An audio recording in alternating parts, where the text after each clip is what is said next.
আবাসের লিস্ট থেকে বাদ গরিব বিধবারা। মানে অবস্থাটা ভাবুন, গরিব বিধবা যাদের মাথার ছাদ নেই তাদেরকেও ছাড়লো না। অভিযোগ সেই তৃণমূল নেতার বিরুদ্ধে। আবাস যোজনা নিয়ে দিকে দিকে বিক্ষোভ। ঘরের নাম কেটে দেওয়ার অভিযোগে ব্লক অফিসে অর্থাৎ বিডিও অফিসে বিক্ষোভ দেখালেন এলাকার উপভোক্তারা। সোমবার 11ই নভেম্বর ঘটনাটি ঘটেছে হরিহরপাড়া ব্লকে। মুর্শিদাবাদের হরিহরপাড়া ব্লকের রায়পুর অঞ্চলের গোবিন্দপুর বুথের বিধবা মহিলাদের আবাস যোজনার ঘরের লিস্ট থেকে তাদের নাম কেটে দেওয়ার অভিযোগ উঠেছে। তৎকালীন পঞ্চায়েত উপপ্রধানের বিরুদ্ধে উঠেছে এই অভিযোগ। উপপ্রধানের নাম মোহাম্মদ ইসলাম শেখ। তিনি হরিহরপাড়া রায়পুর গ্রাম পঞ্চায়েতের উপপ্রধান ছিলেন। বর্তমানে তিনি রায়পুর অঞ্চল যুব সভাপতি তৃণমূল কংগ্রেসের। এলাকার বিধবা মহিলাদের অভিযোগ, টাকা দিতে না পারায় ঘর পাওয়ার তালিকা থেকে নাম কেটে দিয়েছেন উপপ্রধান। এই অভিযোগে হরিহরপাড়া বিডিও অফিসের সামনে বিক্ষোভ দেখায় গোবিন্দপুর এলাকার অসহায় মানুষজনেরা। তারা পুনরায় ঘর পাওয়ার জন্য বিডিওর কাছে আবেদন জানান। এ নিয়ে অভিযোগকারিণী মানোয়ারা বেওয়া তিনি কি বলছেন আমরা শুনব। আমরা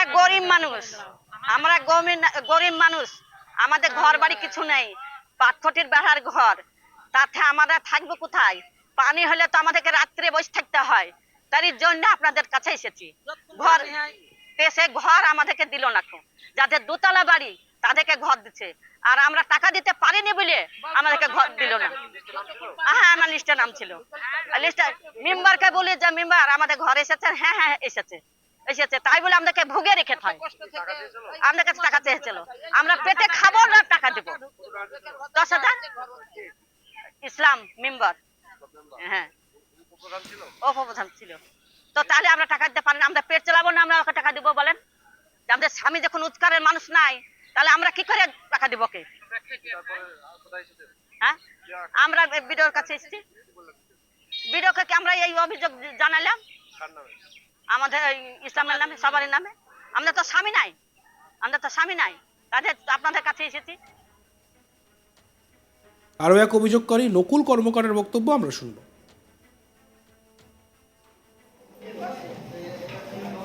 আমাদের ঘরের নাম এসেছিল প্রথম লিস্টে, তারপর দ্বিতীয় লিস্টের নামগুলো কেটে দিয়েছি। দ্বিতীয় কথা, মেম্বার বলে যে আমাকে টাকা দেন আমি ঘর দেবো, আমরা টাকা দিইনি বলে আমাদের ঘর হয়নি। ইনকোয়ারি হোক, টিএমসির মেম্বার ঘর দেখা হোক, যে আপনাদের তো ভিডিও থেকে ইনকোয়ারি করতে গেছিল, তারা দোতলা বাড়ি, তারা ছবি তুলে নিয়ে এসছে, তাদের ঘর হয়েছে, আর আমাদের সামান্য টালের ঘর, তাদের ঘর হয়নি কেন? বেড়ার ঘর, টালের ঘর, হ্যাঁ নিশ্চয় নাম ছিল। আমরা টাকা দিতে পারিনি বলে আমাদের ঘরকে নাম কেটে দিয়েছে। লিস্টের নাম থাকা সত্ত্বেও আমাদেরকে ছাঁটাই করে বাদ দিয়েছে। না, সার্ভে হয়েছিল প্রথম।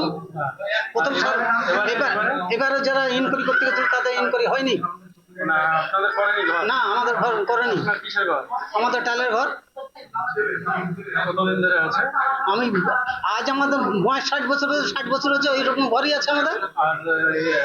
এর আগে কোনো লিস্ট ছিল 2011? না, 2011 কোনো নাম ছিল না। নতুন লিস্ট কারা করেছিল?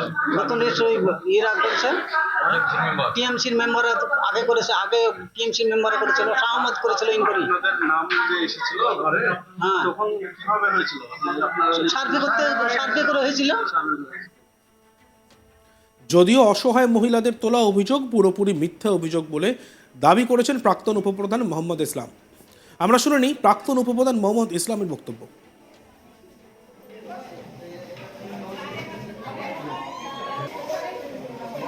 2018 সালে যখন সার্ভে হয়, এই বিষয়টা আমি সেভাবে জানতাম না।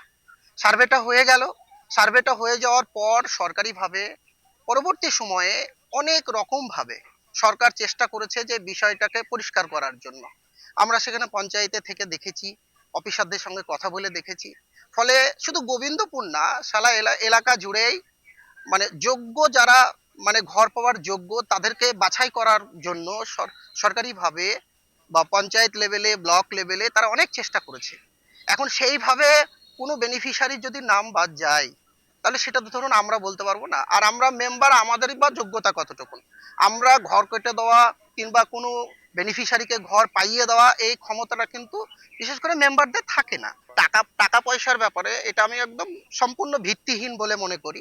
কেননা যারা আজকে আমি দেখেছি যারা অভিযোগ করছে তারা আমার এক সময় আমার বন্ধু ছিল, তারা আমাদের দলেও ছিল, আজকে তারা কোনো কারণে সেই দল থেকে বেরিয়ে গেছে। অভিযোগ তো গ্রামের একদম মহিলারা মহিলারা হয়তো, আমার মনে হয় কে কোন মহিলা করেছে আমি জানি না, আমি মনে করি আমার গ্রামের যতগুলো মানুষ আছে আমি সকলকেই চিনি, সকলকে ভালোবাসি, আমারও একটা গ্রামের রেপুটেশন আছে, এটা আমি বলতে পারবো না কেন অভিযোগ।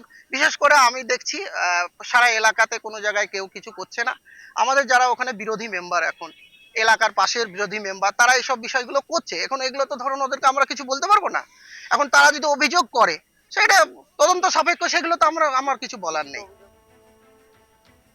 অন্যদিকে হরিহর পাড়ার জয়েন্ট ভিডিও আমোস তামাং কি বলছেন আমরা শুনবো।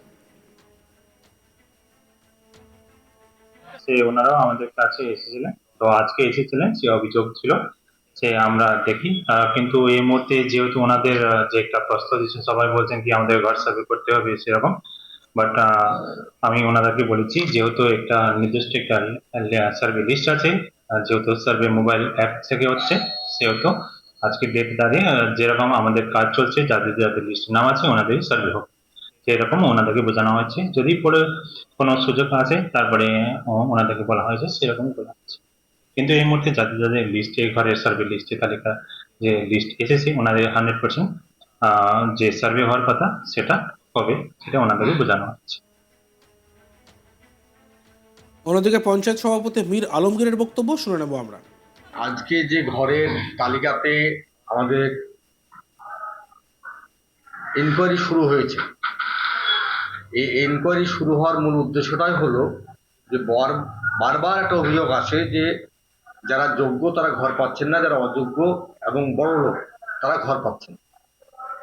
আমাদের মাননীয় মুখ্যমন্ত্রী ঘরের যে তালিকা তৈরি হয়েছিল আজকে কয়েক বছর আগে, এবং সেই তালিকাতেও একবার বিভিন্ন অফিসারদের রেস্ট্রিকশন করা হয়েছিল, কিছু নাম বাতিল করা হয়েছিল, সেটা আবার নতুন করে এই টাকা ছাড়ার আগে একবার ফাইনালি দেখে নিতে চাইছেন অফিসাররা আমাদের মুখ্যমন্ত্রীর নির্দেশ ক্রমে। সেখানে আবার এনকোয়ারি চলছে। তা থেকে আমরা চাইছি যে প্রকৃত যারা গরিব মানুষ তারা যেন ঘর পান, এবং এখনো লিস্টে যদি কোনো বড় লোকের, অর্থাৎ তাদের পাকা বাড়ি আছে, গাড়ি বাড়ি আছে, তাদের নাম যেন না থাকে, তার জন্য আমরা সমস্ত অফিসারকে যারা এনকোয়ারি করছেন তাদেরকে ফ্রি হ্যান্ড দিয়েছি, এবং আমরা কোনো রকমভাবে রাজনৈতিক কোনো হস্তক্ষেপ করছি না সেই এনকোয়ারিতে। তারা যেন স্বাধীনভাবে এনকোয়ারিটা করতে পারে, সেই এনকোয়ারি চলছে। এবং আপনারা খোঁজ নেবেন যে আমরা এই এনকোয়ারিতে এখনো পর্যন্ত কোনো অফিসারকে কোনো রিকোয়েস্ট আমরা কোনো। দেখতে থাকুন আজ তক বাংলা, সাবস্ক্রাইব করতে ভুলবেন না।